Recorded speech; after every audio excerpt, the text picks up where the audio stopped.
Good evening, everyone. Thanks all for being here. Mal is still streaming, so I think he'll be another couple of minutes. So that may delay some people who are coming over from that stream. But thank you for being here. Let me just double check that I am streaming. Yes, and everything seems to be running just fine. So welcome, everyone. Thanks. Today is the final episode of Darwin, Scientific Evil. Kill Thy Neighbor. All very appropriate terms for Darwin. Welcome XYZ, Simon said, Mick M, Yakov, welcome. So good to see you all. All right. So I hope this series has been enlightening. You've seen the genuine depravity, the murderousness, the genocidal glee that proponents of Darwin and Darwin's ideas have acted in the world with such psychopathic glee. Rick Amstead, welcome. You've seen how they are talking about post-birth abortion. You've seen how they're talking about it's okay to rape people who are not mentally fully there. Dino Dennis, welcome. Ben Yosef, hey, welcome. I saw your comment on the talk today on the Catholic channel. Can't remember the name. You just became a subscriber. I've been a subscriber there for years. Vegetal, welcome. Good to see you. And XYZ, always good to have your support. John Florence, welcome. Yeah, so hopefully you've all seen now that Darwinism is evil. It is based on paganism. It is irrational. It's Islamic in many ways. It parallels Islamic thought. So how can it be scientific if it is so close to irrational, insane pagan ideas as well as Islamic ideas, as we saw last week? Mimi Bibi, welcome. And Dragon, good to see you. Right, so we ended up just a couple of slides after this where life is a burden if people are not perfect. And the non-perfect, as they stated, had to die. You cannot hear me? Can everyone hear me? Just give me a 1 to let me know that everyone is capable of hearing me. Testing, yeah. Yep, everyone's hearing me, so yeah, my audio is going through correctly, everyone. All right, excellent, thank you guys. So it's just, yeah, some issue on your side then. All right, yeah, because I've worked really hard to make sure I don't mess up because I've done it so often. Brother Meated, welcome. Thank you for the support. Ruth Naomi. Okay, so we were here. Right, then I'll just go through this slide again for context. This is where we ended last week. This slide is the one just after. This is Madison Grant. This is his book, The Passing of the Great Race, or The Racial Basis of European History. So he extolled the Nordic race and bemoaned its corruption by Jews, these black people, and Slavs and others, which is why, of course, amongst other things, Hitler wanted to wipe out the Slavs. He wanted to wipe out those who were not fair-skinned and, of course, the Jews. We are familiar with that. Adolf Hitler wrote him fan mail. Tom Yokai, welcome. Lilo Mine, welcome. And of course, in The Passing of the Great Race, Grant wrote, mistaken regard for what are believed to be divine laws and the sentimental belief in the sanctity of human life tend to prevent both the elimination of defective infants and the sterilization of adults, as are of no value to the community. So Darwinism, as we have seen, devalues human life. It makes it okay to kill those that you think are not good enough. So who makes that determination? Cheryl Eunice, welcome. Of course, the laws of nature require the obliteration of the unfit. He's paralleling what Darwin said. These are exactly the same things that Darwin implied or stated himself. So Darwin was the original social Darwinist. He was going to create the utopia using science. So this is where atheism has led us. This is where atheism took us, and it led to the greatest genocides in world history. Human life is valuable only when it is of use to the community or race. That is also very much a communist idea. That's utilitarianism. So this takes us back to sadly, the atheist utilitarianism, the philosophy that was in the 1800s. So now you see that atheist philosophy is murderous. It is utterly depraved and evil by any objective measure. Kathy Hopkins, welcome. I finally made another live stream. Blessed day to you all. Yeah, to you too. RGP, yes, that is really dark. And this has been the statements of Darwinists. We're talking people with PhDs, people who are respected in history, people who've been influential in history, in government. And of course, all of them sought to have influence in government. This is the standard view of Darwinists. Darwinism and social Darwinism this is social Darwinism. This is where Darwinism leads to murder. And it has nothing else. Carno Spiros, president of the One Tooth Society. Interesting. I've been watching it for a while. First time live from Albania. I'm not Albanian, I'm Irish. Okay, Connor, yeah, with that name, yes. Ben Yosef, good. Okay, so in the fan mail, Adolf Hitler called Grant's book his Bible.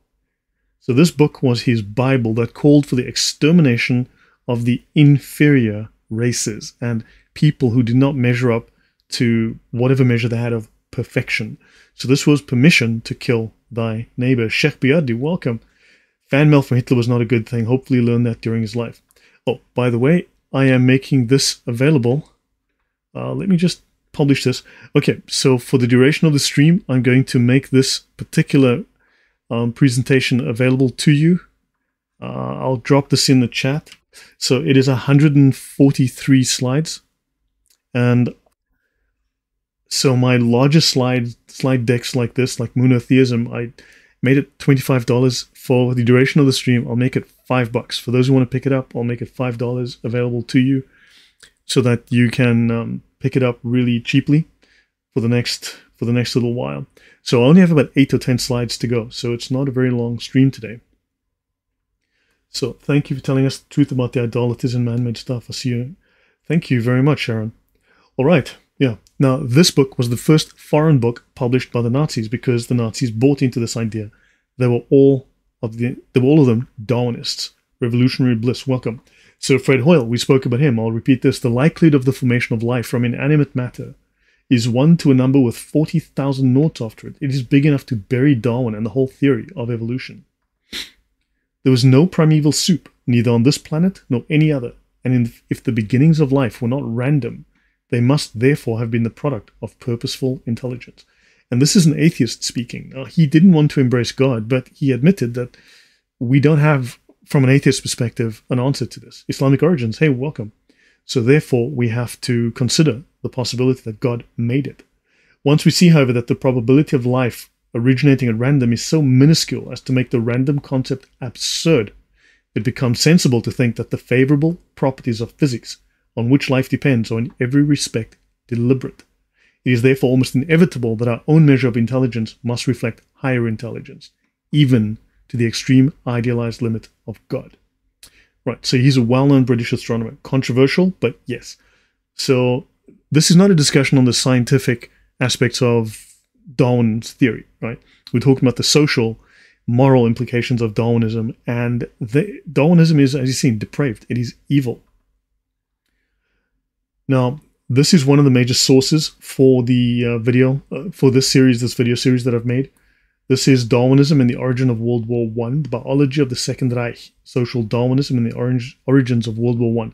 Well worth watching. So this is one of the sources that I have been using for this. Let me continue. Right, so let's talk about this guy here and his book.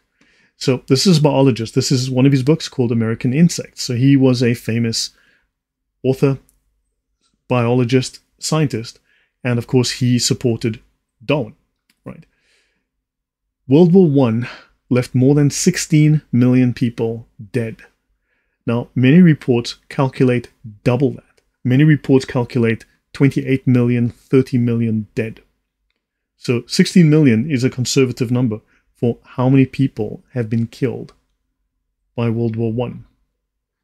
More than 20 million people were left wounded, and Europe was devastated by destruction. It was an incredibly brutal war.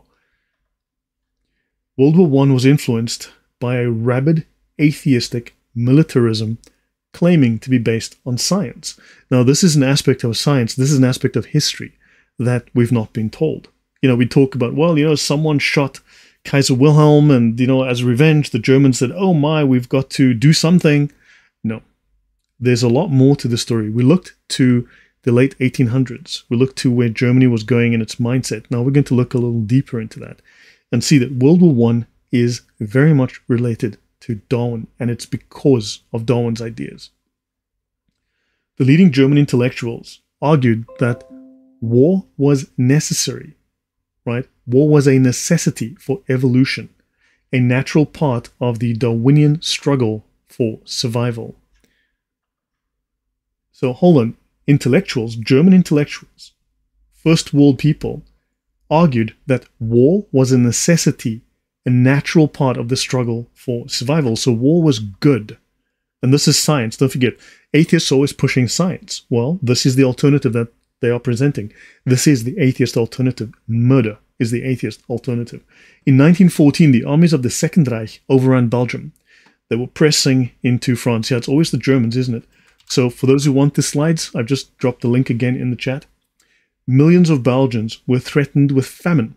So American businessman Herbert Hoover, you'll know him as the guy who founded the FBI, he organized humanitarian relief to prevent mass starvation. And a man called Vernon Kellogg, this guy here, Vernon Kellogg, he was director of the American Commission for Relief in Belgium. He was an evolutionary biologist at Stanford University. He was a very strong proponent of biological evolution, so he supported biological evolution. However, he eventually became very, very concerned, extremely concerned and troubled at the evolutionary views of the Germans, or shall we say the Darwinian views of the Germans. Now, Kellogg was housed with German officers at the German Supreme Command in Belgium and France. He regularly had dinner discussions with them on what they called the battle for survival of the fittest. Now, we've seen this term occur constantly. We've seen Darwinian intellectuals discussing this in the context of murder, mass genocide, and warfare. Tiger, welcome. So, and these discussions he wrote in his memoirs lasted long into the night, and he said it was extremely disturbing. He wrote, the discussions would start at dinner and last long into the night. Always we talked and tried to understand one another to get the other man's point of view. Their point of view does not permit a live and let live kind of carrying on. It is a point of view that justifies itself by a wholehearted acceptance of the worst of neo-Darwinism. This is the book here, Headquarters Nights, right, by Vernon Kellogg. And he writes here, the Allmacht, the omnipotence of natural selection applied rigorously to human life and society. So he says, it is a point of view that justifies itself by a wholehearted acceptance of the worst of neo-Darwinism. The Allmacht of natural selection applied rigorously to human life and society. So the Germans in World War I were applying natural selection to human life and society. The slaughter of World War I was Germans applying Darwin's atheistic science. Remember, 91% of atheists identify as Darwinists. They believe in Darwinism. No, they don't believe in Christianity. They don't believe in God. They believe in Darwin. They believe in Darwinism. And this is Darwinism applied. World War II, guess what, was also Darwinism applied. Anela, welcome. So the Allmacht of the omnipotence of natural selection. So natural selection became their God.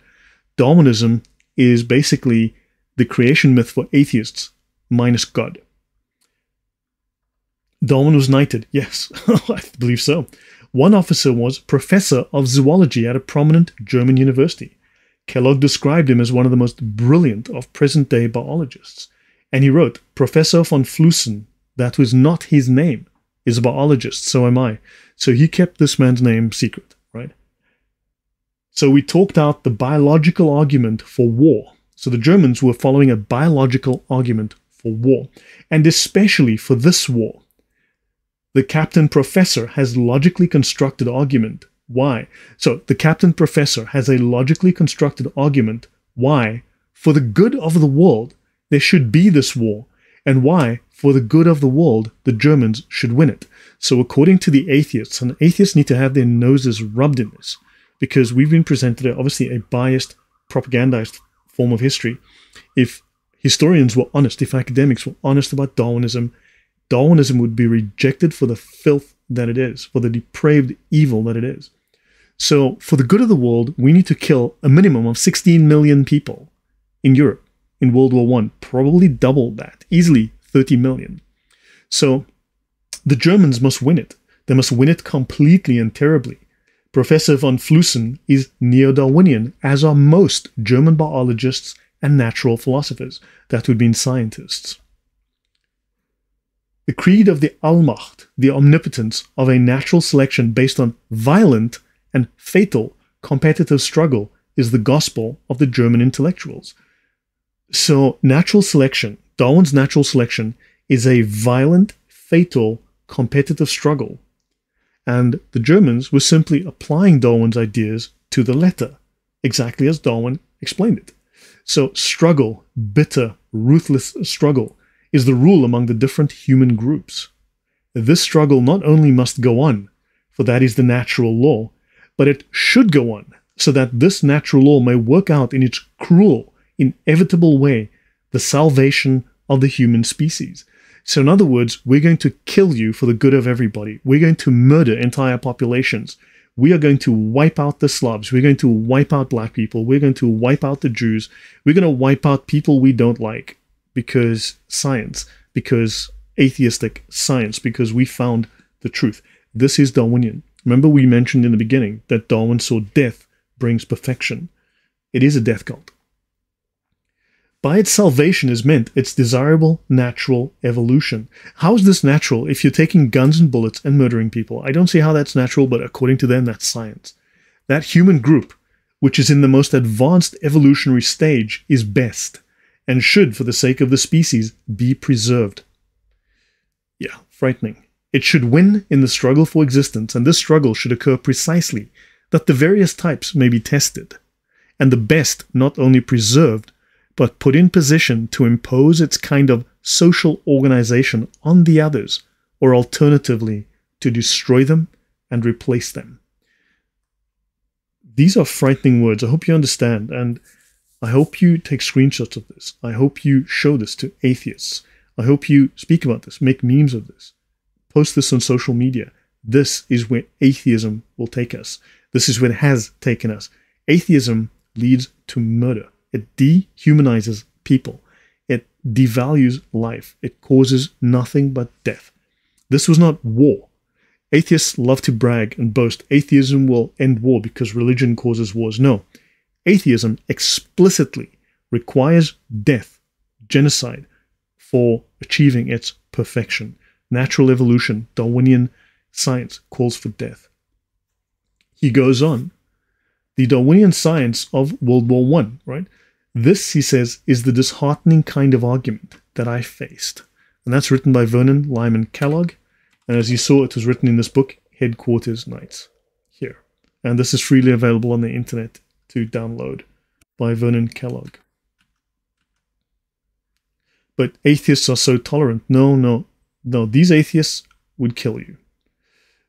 So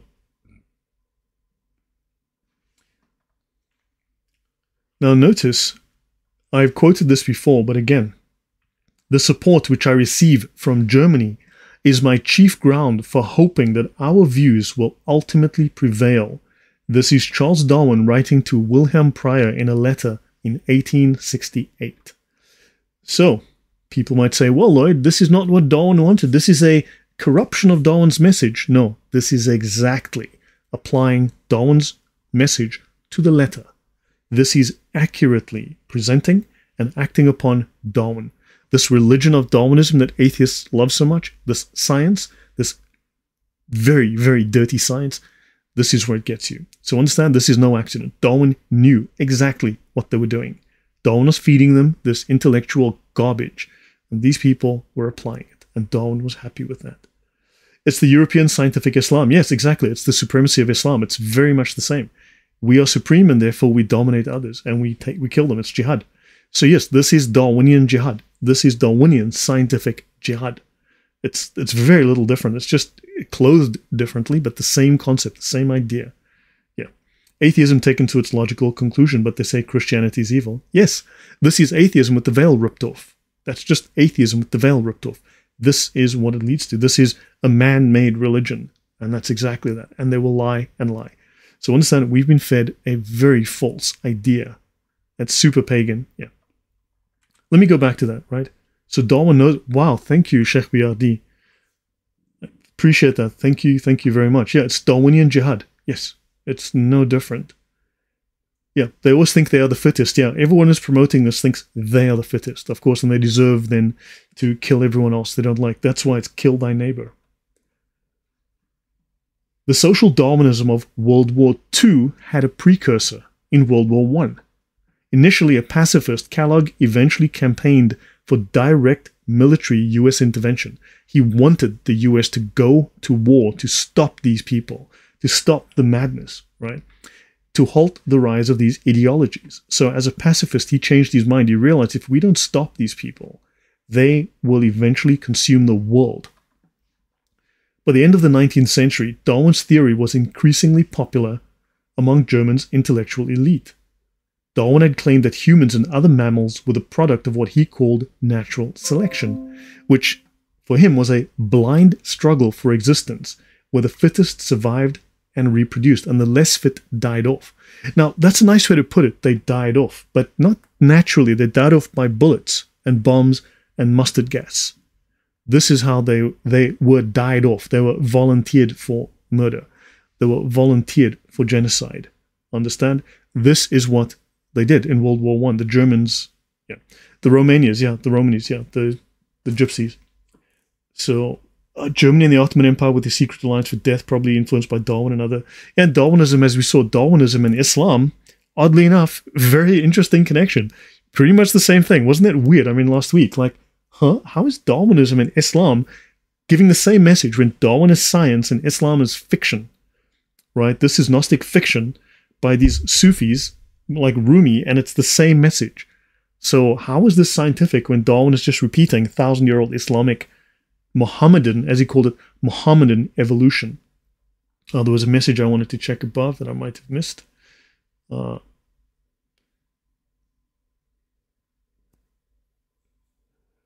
It's getting cold here, believe me. It is getting cold. It's like 0 degrees Celsius here, which is like 30 degrees Fahrenheit, more or less.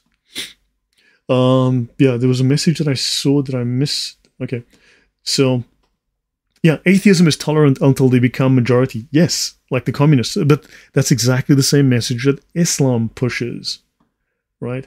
Do you think they thought about who would be the next unfit group and how they succeeded? There's no way to reach perfection. Yeah, who is the next unfit group? Where does it stop, right? All these connections, no coincidence. Yeah, Simon said, it's just strange. Okay, so the less fit were killed off, right? According to those who deem themselves the most fit. In his book, The Descent of Man, Darwin made clear that his idea of natural selection had implications for human society. We've discussed this at length through the episodes. Charles Darwin was himself a social Darwinist. He believed that Darwinism must be applied to human societies. He worried that civilized societies, as we showed from his own quotes, civilized societies, modern man was harming humanity by helping the poor, by caring for the sick, and otherwise saving people that nature would have killed off. So he saw us as animals. We should just let the sick die. And of course, this is a direct attack on the Christian doctrine of helping the poor and caring for the sick. And, you know, saving human life, because human life has value. Do you understand? So Darwinism is a direct attack on Christian doctrine, on Christianity. Darwin feared that humanitarianism could eventually destroy the human race. And we saw that the Nazis were pushing the same idea. Humanitarianism would destroy the race. And therefore, they needed to kill off those for the good of mankind, because they saw us as farm animals. Darwin had stated that in future, the civilized races of mankind would exterminate the inferior ones. So it's also a little bit of a wrap-up. I'm just reiterating some points from before. Now, in Germany, Darwin's ideas supplied a new generation of political leaders, social thinkers, and scientists, the cream of society back then, the elite of the day, with what they legitimately regarded as a biological justification for world domination. Do you think the Germans in World War I would have just stopped? You know, oh, we've got France, let's all go home, pack up our ball and go home. No. They believed they were entitled to dominate the world. They were the superior race. They were the ones on top. Therefore, they were entitled to your stuff. So Darwin gave them a biological justification for world domination. This is a religious motive just clothed in science. This is it's crazy as Islam, it's just crazy as any megalomaniacal human being has ever been. This is tyranny. This is despotism. This is evil in the shape of science. Remember, Darwin wrote, at some future period, not very distant as measured by centuries, the civilized races of man will almost certainly exterminate and replace throughout the world the savage races. Remember, the first genocide utilizing Darwin's science occurred 14 years after he wrote this, or rather 14 years after he published this. So Darwin's words here were put into effect within 14 years. Hundreds of thousands of people died. They wiped out 80% of a given race, right? And decades later, you had, of course, the First World War, which resulted in 20 to 30 million dead. So yes, Darwin was a prophet, like Muhammad. There was death-bringing ideology in Nazi regime because they even, 1/4 of Jews, half Jew, So no stop in finding finding the fittest, exactly. Alone in the US in the 1950s earlier, some Christians wanted to ban Darwin and his works, but the school never, this is Darwinism. This is what academia doesn't want to tell you because they clearly support this. They support Darwin. They believe these things. And Darwin was evil. Darwin created evil. He opened the door to this scientific evil. So, killing for the good of humanity. So scientists of the late 19th and early 20th century promoted racism and even racial extermination. We saw that, how they actively promoted racism. Black people were monkeys to them. They were promoting gaining living space and competition. We saw this murderous competition that was fatal. The things that we now call social Darwinism. To repeat some quotes that I gave earlier, the war of annihilation is a natural law. It's a Darwinian law, without which the organic world could not continue to exist at all. In other words, we're just cleaning up. So this is German zoologist Gustav Jäger in 1870. And again, for those who want this for the duration of this talk, I'll make this talk just $5. I would normally, this is nearly 150 slides, I'd normally make it like 25 according to the way that I was pricing it. So at the moment, I'm just selling it for 20% of the price. And please use it. Make memes, push this out there. Use screen captures, whatever you do, but use this out there. Let people learn about this. Right? Hence the push for gender fluidity and puberty blockers by academics. Yeah, they're insane. Just as in nature, the struggle for existence is the moving principle of evolution and perfection. The struggle for existence, that phrase again. Also, in world history, the destruction of the weaker nations through the stronger is a postulate of progress. So the Germans murdered 16 million people because science demanded it. German ethnologist Friedrich Helwart in 1875. According to Darwin's theory, wars have always been of the greatest importance for the general progress of the human species. So World War II was a good thing. According to atheists, World War II, according to science, that beautiful science atheists love, murder is a great thing. Genocide that kills 70, 80, 100 million people, all for the best. It's just good for you. The physically weaker, the less intelligent, the morally lower must give place to the stronger. German biologist Heinrich Siegler in 1893.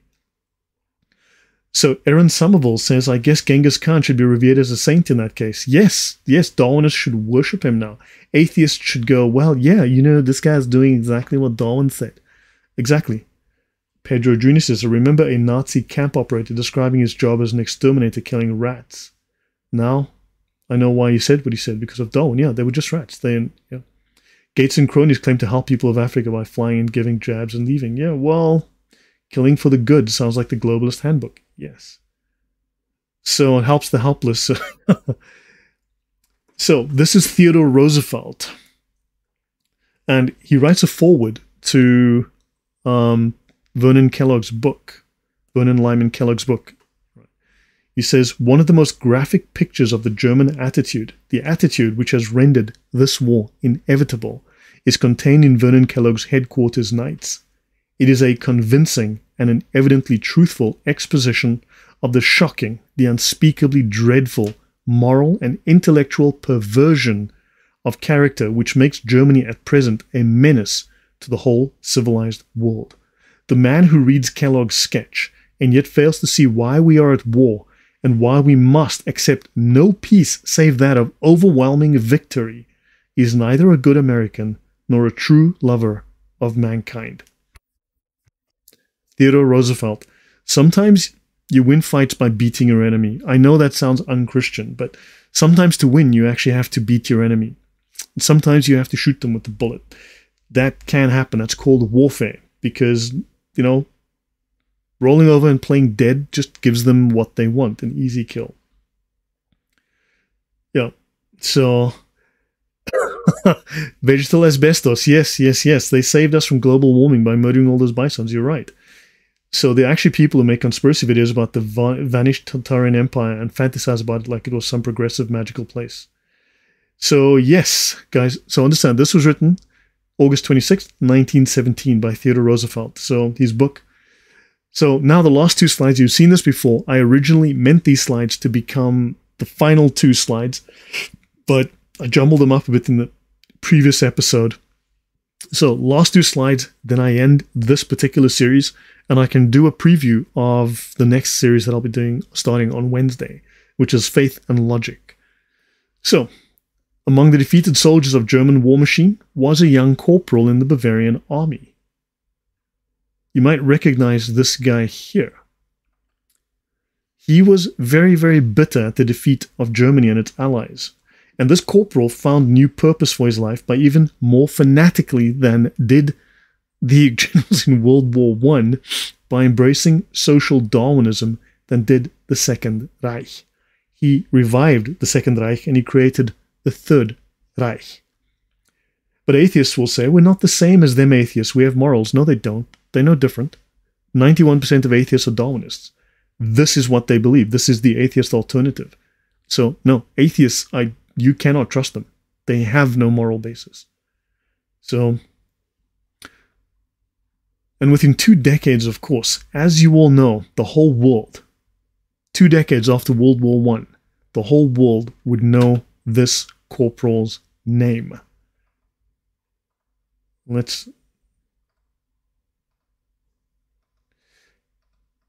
And of course it doesn't play, and who knows why.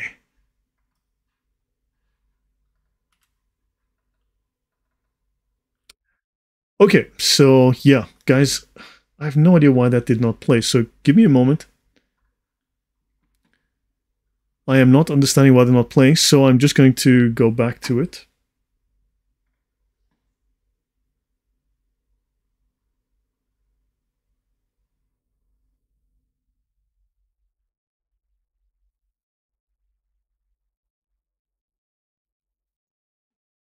Okay, well, I played it last week, so you know, it doesn't necessarily really matter. Let me see if I can find the original.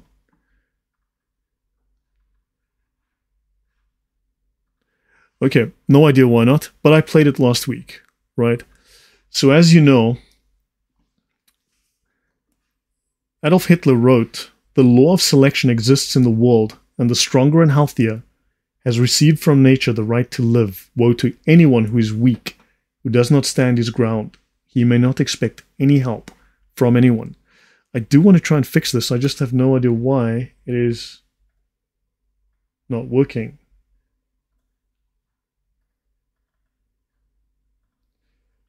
It's become an image. I have no idea why it's not a video. It should have been a video. Okay, so basically this ends, apologies for the little flub here, but this ends our talk on Darwinism. World War I was a war fought in the name of Darwinism, in the name of atheist science.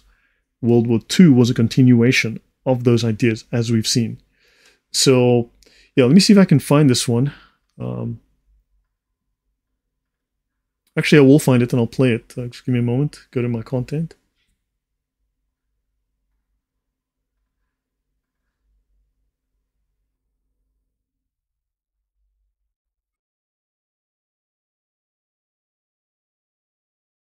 Oops.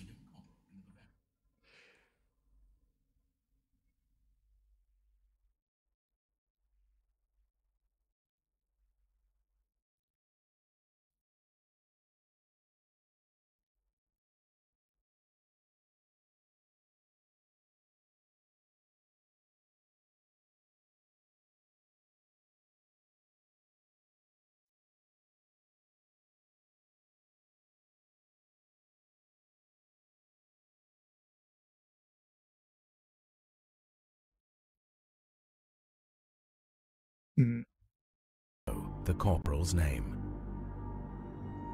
Great, no audio. Let me try again.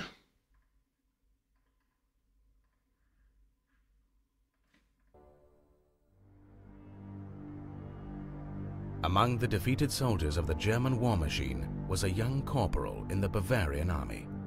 Intensely bitter at the defeat of Germany and its allies, the corporal found new purpose for his life by embracing an even more fanatical social Darwinism than that which had been adopted by the leaders of the Second Reich.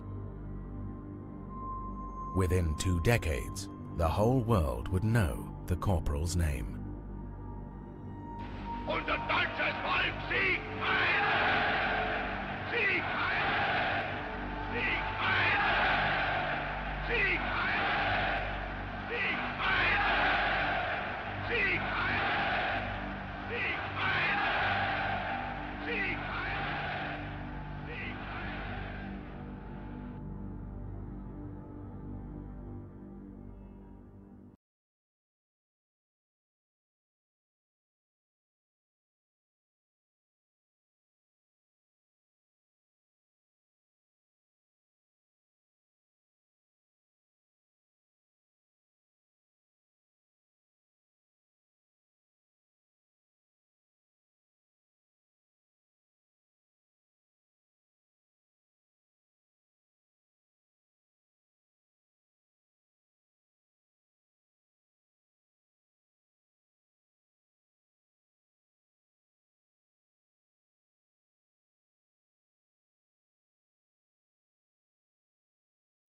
Sorry, I disabled my own audio while that was playing. I should not have done that.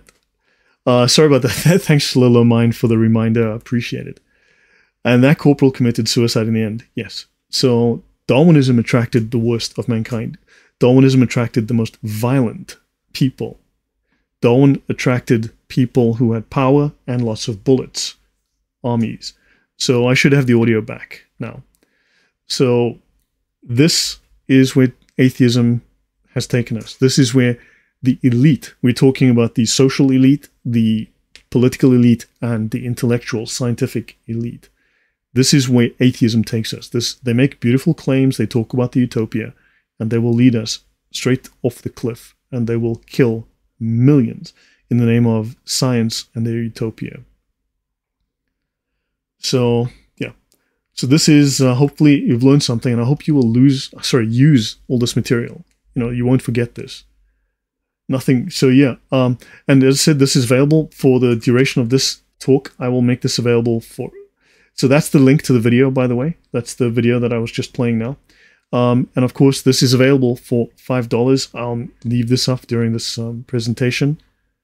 Let me just, for those who want to get a copy of it, and let me go here. Thank you very much, Rick Hampstead. Thank you very much. Okay, so now who wants to see my... so who wants to see the next series of slides that I'm busy building? So I have a talk that I will be doing on Wednesday. So thanks, guys, very much for all the support. Thank you. I hope this has been useful. Would you guys like me to spend a few minutes, since I have some time available, talking about my next series, which is going to be, this is slide. So this is going to be what I call theological. Okay, so let me just go here. Anything opposing Jesus is satanic. And that's actually true. Definitionally, that is very, very true. Quinn Blessed, welcome. All right, so this is called theological, how Thomas Aquinas unlocked faith and reason. And there are 2 characters that are important here.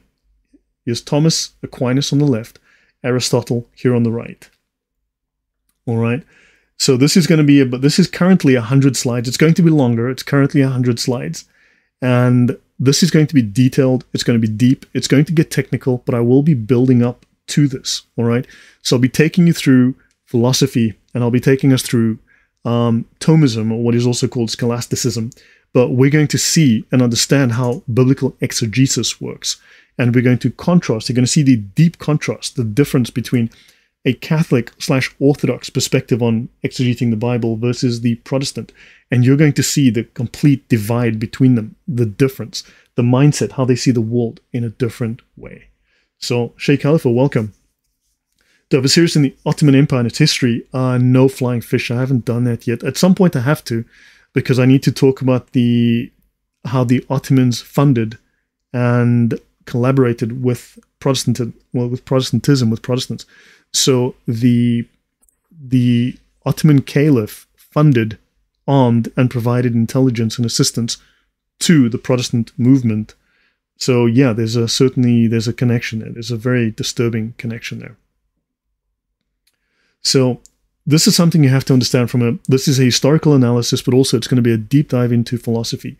But I'm going to do it in a stepwise fashion that's going to be slowly progressive. So let's talk about this.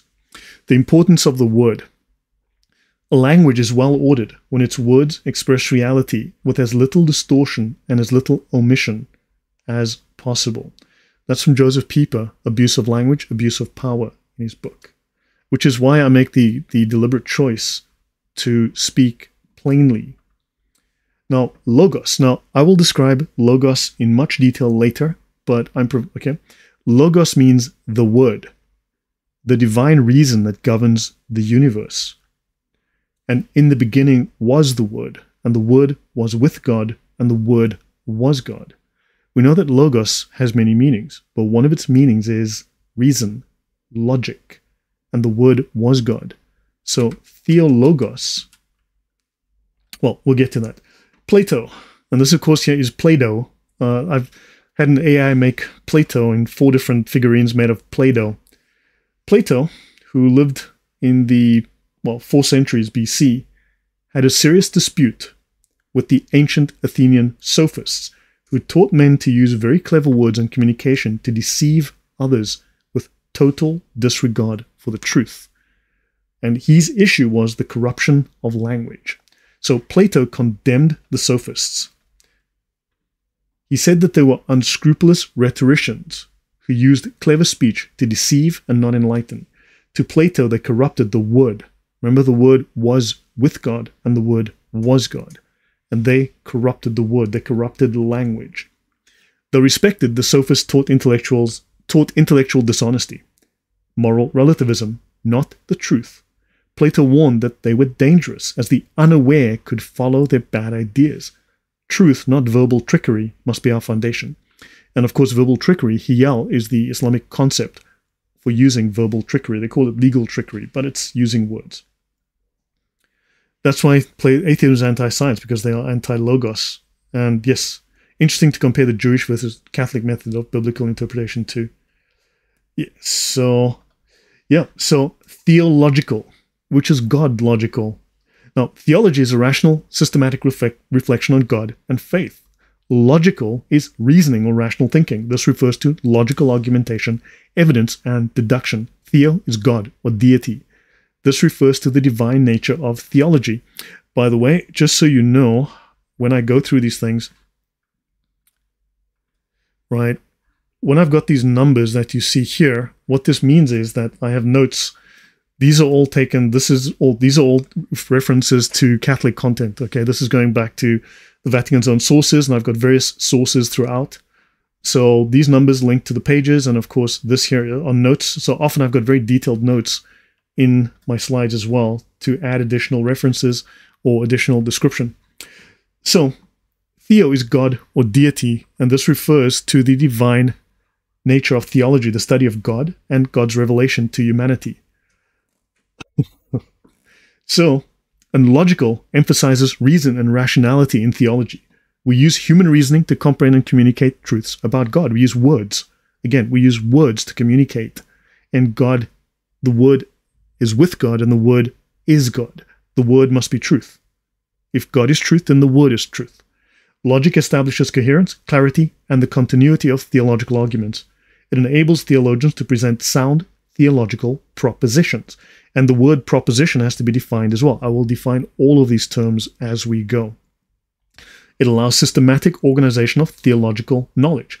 So theology is not meant to be divorced from logic, at least according to the meaning in the word itself. Theological. Theological signifies that theology is not meant to be purely faith-based or emotional. I'm going to skip over some of this, and thank you, Michelle. I've not seen anyone share source material like Lloyd. Can't be called a liar. I appreciate that. Am I still cool with Thaddeus? Thaddeus has not spoken to me since the last stream we did on atheism. Of course, Mary has Too Many Bloody Marys, has been doing shows, and she's basically she's going against Mal, and she's using, I mean, she's talking about whatever she's talking about. I picked up an error that she made actually recently, which was interesting. She's been making claims, and she made a specific error, and they've made other errors. So we're just collecting those, and I'll be discussing those, you know. And yeah, so but I think there's a degree of upset over the Martin Luther talk that I did, and I will be doing more of that because it's factual, it's the truth. So yeah, let me continue here. So Dr. Norman Geisler, everyone knows he's not a Catholic. As a matter of fact, I find Aquinas' philosophy to be a helpful prolegomena or introduction for evangelical theology. After all, Aquinas defended metaphysical realism, the correspondence view of truth, propositional revelation, classical apologetics, and classical theism, all of which are helpful to defending the evangelical positions. Indeed, one has to search hard, if not in vain, to find an evangelical philosopher who can match Aquinas in these areas. That's Dr. Norman Geisler. So Mary does not like the ancient churches. So Geisler here is highlighting key philosophical and theological positions defended by Aquinas, metaphysical realism, that the world exists. Now, of course, apparently Luther was not a metaphysical realist, right? He was a nominalist, and that we'll discuss in the future. Correspondence view of truth. So the world exists as an objective reality. It's not a construction in your brain. The correspondence view of truth. Truth corresponds to facts. In other words, physical truth, metaphysical truth, theological truth must align. Because if God made the world, then God made the world in his image, which means that there's truth in the world, in the physical, and there's truth in the metaphysical, and there's truth in the theological. So these things must align. So a belief is true if it matches the way the world really is. What is Mary, a Lutheran? Ask yourself, why does Mary wear a turban? As that, you know, but that's a story for another day. So apparently someone said that the early church fathers are right when they're right and wrong when they're wrong. I'd love to get the timestamp and link for that. But okay, so propositional revelation. God reveals truth through propositional statements. Now, it is a standard feature I've found, especially of Calvinists, but of Protestant theology, that they say, well, it's a problem when you start to use reason, because reason, it becomes empty materialism, and reason, you need to have faith. That is a bogus argument, because no one is making that claim. What they are saying is, don't use reason, because once you apply logic, reason, and the study of history, detailed history, to Protestant claims, our claims are, in French, bullshit, right? Irrational, illogical crap. That's what I think we're going to find out here. So God reveals truth through propositional statements. In other words, he speaks using words and he makes logical arguments, right? He says something is something.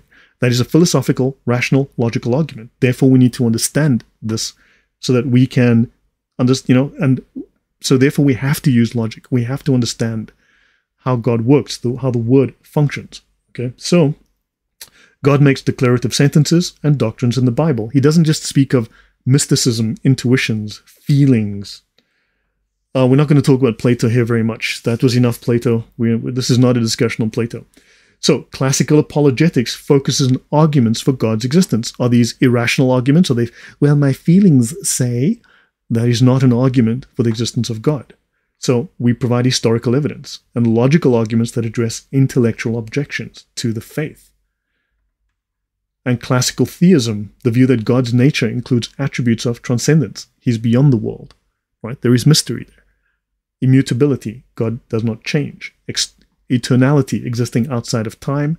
Impossibility, not subject to suffering or emotions. And simplicity, not composed of parts. Now, of course, we have to be careful of the vocabulary we're using because we're not necessarily all using the same dictionary, right? So how do you know when they're right and when they're wrong? Exactly. The answer is, church authority is what tells you. So Scripture conveys propositional truth. Scripture conveys statements that imply truth. How do we know what is true, right? What can we infer from this to be true? So things that can be stated, affirmed, believed, or denied through propositional language. Scripture is more than poetry or symbolism. It makes truth claims. So look, when I do this, I'll go into much more detail and depth, right? So examples include a declarative sentence like Jesus is the Son of God. How do we prove this? Doctrinal summaries, the Ten Commandments. How do we prove these are valid? And logically connected propositions or doctrines, being God's attributes, imply other truths, right? So this is an interesting slide. I'll just play this page here. So, of course, the church teaches that God speaks to humanity in various ways, including through creation, through prophets, through wise people, wise men, sages, and the Holy Scriptures. So we must distinguish between public and private revelation. Public revelation refers to God revealing himself to humanity publicly, right? Expressed in the Old and New Testaments, right? God made himself known to humanity, culminating in the incarnation of Jesus, the birth of Jesus. Private revelations, on the other hand, are distinct from public revelation, and these are not necessary for salvation. They are personal experiences. Now, you might have a personal experience. This doesn't mean that this adds a new truth to what we have of the faith, to doctrine, nor does it place any obligation on the church. That is entirely your thing. If you're hearing voices, that's your thing. Scripture is considered complete already, and it does not need to be supplemented by later revelation. Scripture is complete. And of course, then along comes this fool here, this amateur, and he's telling us wrong because he had private revelation. He heard the secret testimony of the Spirit. Understand? So this man clearly, based on this definition here, is heretical. Now, of course, we need to talk about Martin Luther. Luther versus logic. And Luther tells us that reason is a whore. Yes, you heard that correctly. Reason is a whore, according to Martin Luther. Now, so of course, reason is the devil's greatest whore. That's a statement by good old Luther here, right? And he wrote this in the last sermon in Wittenberg. So in 1546, he gave his final sermon in Wittenberg, right? And it's on Romans 12:3. Romans 12:3 says, "For I say, through the grace given unto me, to every man that is among you, not to think of himself more highly than he ought to think, but to think soberly, accordingly as God has dealt to every man the measure of faith." So, of course, he's speaking about faith alone, sola fide or sola fifis, as opposed to using reason. And Luther writes, "Throw dung in her face to make her ugly." And, of course, when he says dung, he means poop. So Luther, being a fair and balanced commenter, says, throw shit in reason's face, because that's what fair, balanced, reasonable people always say. Now, he writes 10 pages in this sermon, and the word reason is associated with whore 13 times, with Satan 9 times, with whoredom 6 times, and idolatry 3 times. Now, this, of course, is what upset Thaddeus' audience, and it upset Thaddeus. So, now, of course, Luther here does 2 or 3 times in the same paper, he mentions that, well, reason must be balanced by faith. Now, let's see, you've got 33 mentions or 32 mentions that he associates reason with poop once or twice, whoring 13 times, the Satan 9 times, whoredom 6 more times, and idolatry 3 times. So let me see, you've got 32, 33, 34 references to reason being satanic, prostitute, idolatry, and poop. And then he goes, no, reason's very important. Reason's very, very important. Nonsense. That is what people want to, out of embarrassment, claim that Luther said. That's not what Luther said. They say, well, it's not what Luther said, it's what he meant. So whoredom must be balanced by faith. Yes, RGP. Are Protestants aware of this? No, of course not. Of course not. So he writes in German, dass die Vernunft des Teufels Hure ist. That reason is the devil's whore. And he says here, Teufels Braut, the devil's bride. So yeah, that's Luther. So let's have a look at this document. Oopsie. Let's actually have a look at this good old document here. So let's go to it. So this is going to be a long, detailed series, okay? This is going to be, I have to go slowly through this, but let's have a quick look-see here.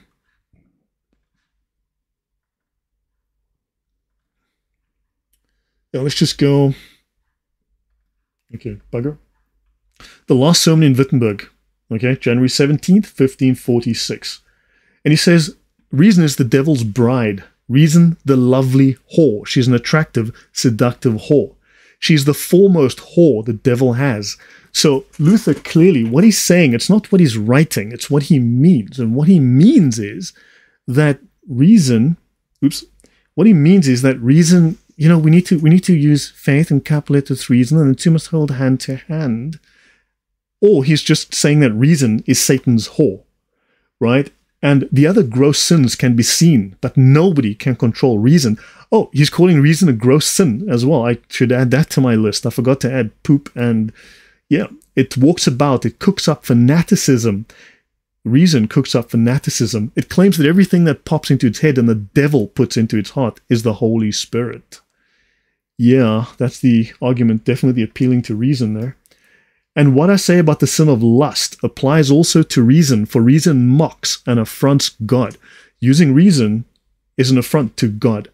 I have finished 100 slides on this. I've done exactly, I think, 100 slides. I'm still busy working through some of the arguments. I'm busy refining because the examples, I need to improve upon them. What's Luther's definition of reason? Luther had his head up his ass. I think you can tell that. I don't think you need me to explain.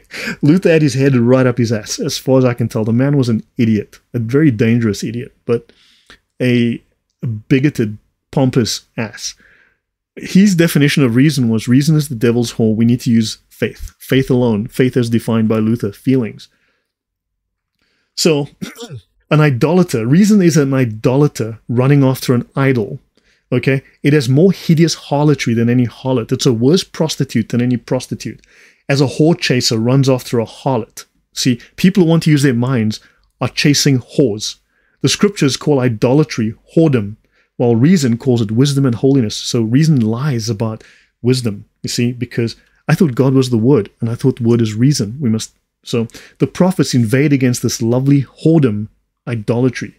So yeah, are you guys getting the feeling that Luther is here being reasonable, that he's applying a reasonable standard? He's showing us that, you know, yeah, we need to couple faith. Are you getting the feeling that we need to couple faith and reason? The two must walk in harmony. Or he's saying, throw shit in her face. Excuse my French, but this is the man's language. This is what he said. And this upsets me. Okay? So I'll go through this again in the future. I mean, once I do a full talk on this. So, okay, when I do a full talk on this, I will cover this in greater depth. So let me continue here. I'm not sure that's a form of Christianity. It's Gnosticism. It's Gnosticism. It's Gnosticism with Christian characteristics, or Christianity with Gnostic characteristics. It is a blasphemy. It's a heresy. So not logical at all. See, this is Luther. Now ask yourself why this has not been made public, why people don't talk about this. Okay? So let's continue here. Oopsie. So this, of course, these are screenshots I've taken from the actual document, right? The weird thing, it's all in Gothic German, not readily translated, or it's in Latin. Why haven't they translated it? Right? So let's continue. This might be interesting to you. The word Eleutherios, which effectively becomes a free thinker, right? Luther was a free thinker, and we know what atheists call themselves, free thinkers today. So language as possible rather than look up historical today. Could not still make sense of that. Okay, so let's continue. Eleutheria is Greek for freedom. This became a central value in connection with Greek resistance to the Persians. Herodotus' history promoted the Greco-Persian wars defending freedom and law against despotism. So, the precise content and implications of Eleutheria and libertas, Latin for freedom, were always subject to discussion in the Greek and Roman world. But there was one clear standard definition of freedom since the time of Aristotle. According to this definition, freedom is equivalent to doing whatever you want, do whatever you will, do whatever you desire, follow your feelings. Right? Tohoti a boletai tesoe. Whatsoever a man wishes. So in other words, do what thou wilt is the whole of the law. That is the satanic creed. That's the creed of the temple of Satan. Do what you will is the whole of the law. And this is what Luther believed. Libertas, quos propriam est vivere ut velis, liberty, the distinctive characteristic of which is to live precisely as you wish. I will do what I want. You can't tell me what to do. This sums up Luther because Luther changed his name. Now, this quote here is attributed to Seneca the Younger, the Roman philosopher and statesman. Sometimes it's attributed to Aristotle, but apparently it's Seneca the Younger. And he was a statesman, and he said, liberty, whose very nature is to live as you wish. Do what you want. This freedom was frequently employed as the main slogan in political propaganda. Satanism, yes. Now, this is from a very, very famous dictionary of theology, right? So let me just see if I have the reference here. The Anchor Bible Dictionary by David Friedman. It's a 3,000-page book. Okay, so this is the Anchor Bible Dictionary, Luther's Theology in Historical Development. Okay, he writes here. Okay, let me start here. Two observations indicate that for Luther, the 95 Theses represented something extraordinary, even if the thesis against scholastic theology were more radical, because few people realize Martin Luther wrote the 97 Theses before the 95 Theses that he supposedly hammered on the door at Wittenberg. The 97 Theses are a rant against reason. It eventually came to be known as the Disputation Against Scholastic Theology. But it is a disputation against reason where Luther denies free will. So, even if these theses against scholastic theology were more radical, in the fall of 1517, Luther altered his surname, which till then was Luder. And lewd, have you heard the word lewd? Lewd is someone who's like a perv, okay? In English, the word lewd means perv, someone who's always trying to perv, look down women's tops, look up their skirts, looking through windows, peeping Tom, a lewd gesture, sexual, but perverted sexual. That's what lewd, and that's unfortunately the connotation of Luther's name. And he changed his name to Luther. And for a time, he used the name Eleutherius. Eleutherius meaning, I do what I want. You can't tell me. I do what I damn well please. Do you understand? This is where the Luther got his name. We just went through the meaning. So he then changes it in his letter to Albrecht of October 31, 1517. Eleutheros, free thinker. He wished to state that he was free of the fetters of scholastic theology. In other words, Luther was free of logic. Luther denied logic. Didn't care for it at all. And also, he says, inviting debate, he claims to speak in the name of our Lord Jesus Christ. So Luther claimed to speak in the name of God. He claimed to be the voice of Christ. None of his other numerous disputations were introduced in such a fashion. However, we answer the question as to whether Luther was possessed of prophetic self-understanding. In the conflict over indulgences, he was certain that he represented the cause of Christ himself. So Luther couldn't make an error because he was talking in the name of God. Let's continue. So Luther was a Calvinist, and I'll go through this set of slides. I'll finish here. Luther was a Calvinist. Now, few people know about the 97 Theses. Before the 95 Theses of November 1517, in September he published the Manifesto of the New Reform Movement. This is according to Andrew Pettigee, Brand Luther, New York, 2015, page 51. So Luther published the Manifesto. Dr. Jonathan Gemmell, welcome. Hi, from New Zealand. Welcome. Good to see you. Free of logic. Luther was a madman. Yes. So he published, before the 95 Theses, right? He published the 97 Theses that almost no one knows about. This was the Manifesto of the New Reform Movement. So he was the reformer before Calvin. He started the Reform movement. It contained 97 theses on his radical views on salvation and human nature. It argued against Aristotle. It argued against Aquinas. It argued against scholastic theology. And it denied free will. Now, it became known as the Disputation Against Scholastic Theology. Martin Luther asserted sola fide, of course, faith alone. It was his definitive public refutation of scholasticism. And he says he denied that human free will can seek God, that human free will is not able to seek God. It is impossible for you to do so, nor can you act virtuously. You can only do evil. So he rejected the ideas that sinners could express God's grace through any action. Because of sin, he said, fallen humans have no desire for God and no desire to fulfill God's will. None whatsoever. So Luther was a Calvinist. So Luther rejected Aristotle's philosophy. He said he argued strongly against using Aristotle's ethical teachings and logic in theology. Aristotle taught that we become more just by practicing justice. We gain virtue by practicing virtue. Scholastic theologians integrated this idea with Christian theology, teaching that God allows us to exercise free will and that we do good works to practice and demonstrate virtue. Luther rejected this completely. He stated, and this is a statement I've seen Protestants say over and over, and I'm a Protestant, so what the heck? I've seen Protestants say this constantly. We do not become righteous by doing righteous deeds, but having been made righteous, we do righteous deeds. This, Luther writes, is in opposition to the philosophers.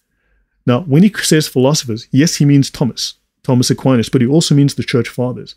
He is writing here in opposition. Now, don't forget, Calvin claimed historically that his philosophy was in line with, his theology was in line with the early Church Fathers, and the Catholic Church was deviant. That is false. That is a lie. Calvin was wrong or lying or both. Luther makes the same claim. So he says, these are Luther's own words here. This is not me. This is his own words. So he's saying your will does not exist. You cannot seek God. You are unable to seek God. You don't want to seek God. You only seek evil. He goes on to say the will produces an act that is perverse and evil. So until you become one of the elect, until God one day reaches his hand down into the muck that is earth and massages your heart and cleans you out and gives you grace, prior to that, all you've ever done is practice evil. All you've ever wanted is to do evil. Everything you've ever done was for the sake of evil. Nothing you did is of virtue. Nothing you did was of glory to God. Nothing you did was good. That is the position Luther took. It is radical. It is anti-biblical. It is anti the history of Christianity. It is anti the Church Fathers. Understand, Luther is presented as a little mild, just like Darwin. It's all about the butterflies, you see? See, look here, this is Darwin, butterflies, beautiful butterflies, and these butterflies evolved. And that's Darwinism, but Darwinism is murder. By the same token, Luther was radical, incredibly radical, and incredibly stupid, yes. Luther was the world's stupidest theologian, right up there with Calvin. So, does this paint a different picture of Martin Luther? Hopefully I've given you some idea here. Martin Luther is not who they told you he was. So, why do we use reason, right? We have to give answers. We have to give apologia. It is our preference, and this is Friedrich Nietzsche here, Hitler's favorite philosopher. It is our preference that decides against Christianity, not arguments. Some people are not open to reason. Now, this is the world's greatest atheist, right? Famous atheist, like Superman of atheism. And he says, our preference, our will, our emotions, our fifis decide against Christianity, not arguments. They're not interested in arguments. Now notice it says in 1 Peter 3:15, sanctify the Lord God in your hearts, and be ready always to give an answer to every man that asketh you a reason of the hope that is in you. Don't tell him your feelings, give him a reason. Now, apologia is a verbal defense, a speech in defense. And biblically, if you look at the history of the word, the etymology of the Greek word, a reasoned statement or argument. So without knowledge, with knowledge comes the ability to articulate your faith and to refute objections, misunderstandings, or misrepresentations of Christian doctrine. So our faith, according to the way that the Aquinas and the Church Fathers prior, they felt that faith must be intellectually defensible, not just emotionally satisfying. Here, this guy is going for emotional satisfaction. And of course, Martin Luther pops up, Lucifer pops up and reminds us that reason is a whore. Reason is poop. Reason is harlotry. Reason is paganism. Reason is whatever. That's Martin Luther. Okay, I'll skip forward a little bit. Has this been helpful and interesting so far? What have you learned from this? So we will talk about metaphysics, we'll talk about truth, and I will start defining lots and lots of things. So this is like, you can see right now it's 99 slides. Nominalism, I had to talk about Luther here. But this is all the discussion on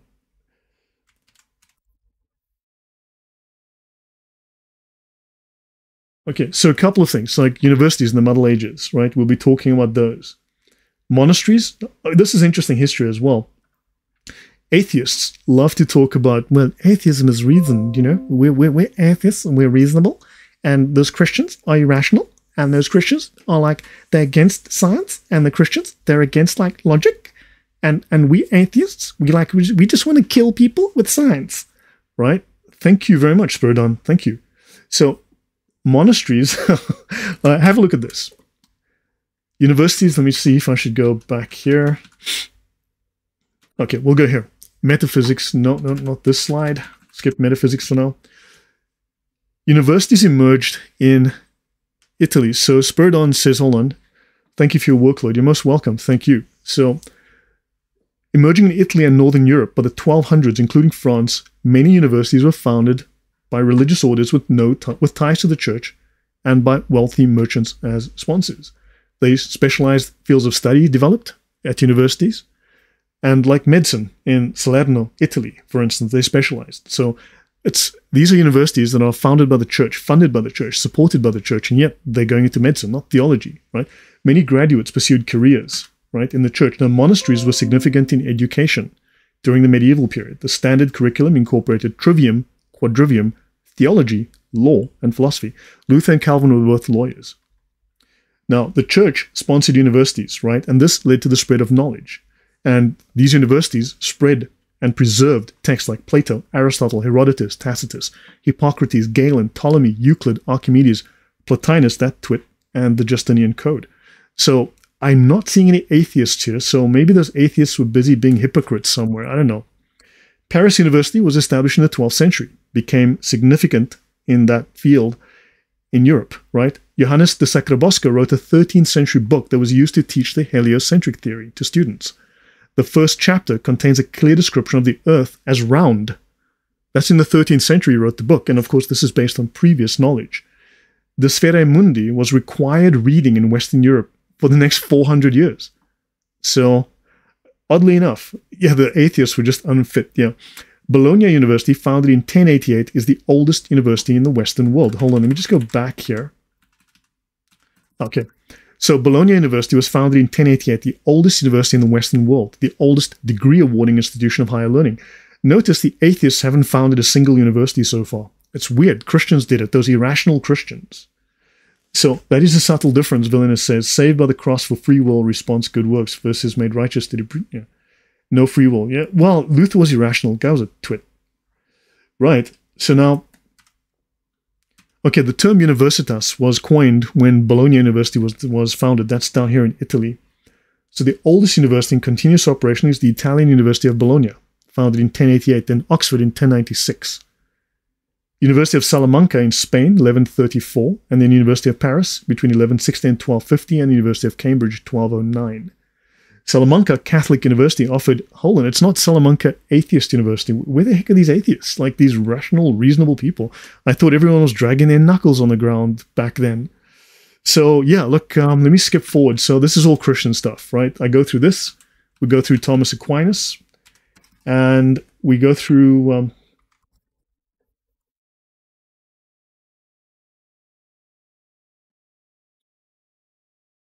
so let's go through...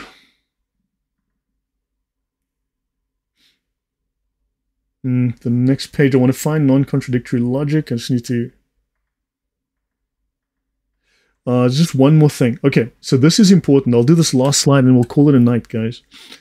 There are laws of non-contradictory logic, and we need to know these because these are the foundation of Western thinking and science. The atheist church was suppressed by the Catholics and the Orthodox. Okay. She just won the internet, guys. The atheist church was suppressed by the Catholics and the Orthodox. She won the internet tonight. Yes, the atheists were trying to be reasonable and the Catholics wouldn't let them be. They didn't have lesbian dancing degrees. Yeah, they didn't. They didn't do gender studies. Crazy stuff.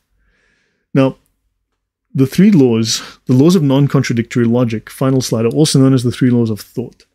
You have the law of identity.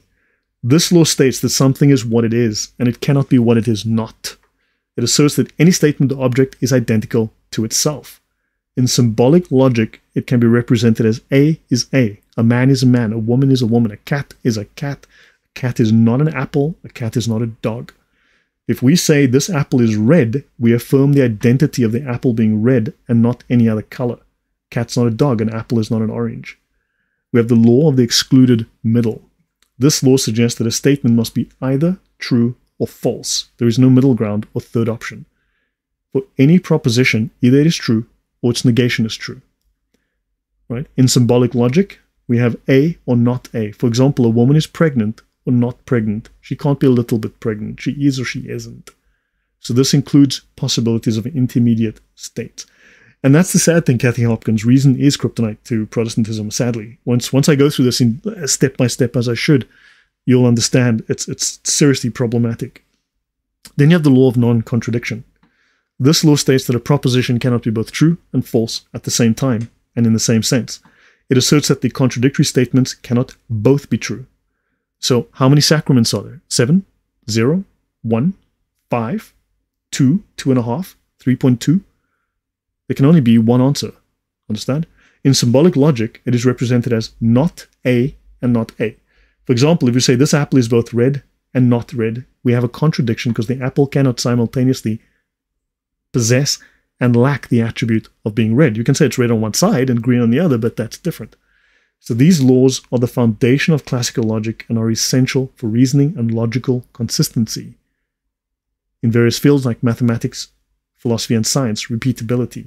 But a male can be pregnant, exactly. That's why you have identity politics. It's a direct attack on the law of identity. Identity politics directly attacks the basic foundation of logic, the first of these laws.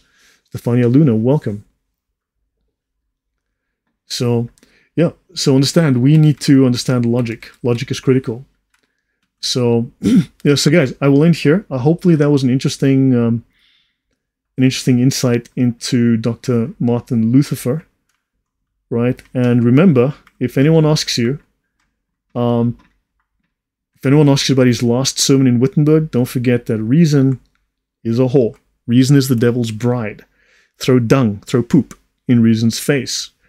Gross sins can be seen, but nobody can control reason. Reason is a gross sin, but it's an invisible sin, right? Reason cooks up fanaticism.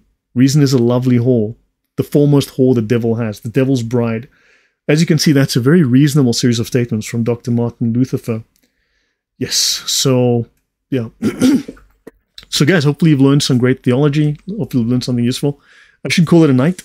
And thanks, guys. We'll see you next time. On Wednesday, I'll start this. It's going to be slow. It's going to be detailed. I have to go through a lot of stuff to create a foundation for understanding reason. But you're going to find out that Martin Luther was a crazy nut job. And yeah, this is... Thank you very much, Dr. Jonathan Gemmell. Yeah, so guys, till next time, we'll see you soon. See you on Wednesday. Take care.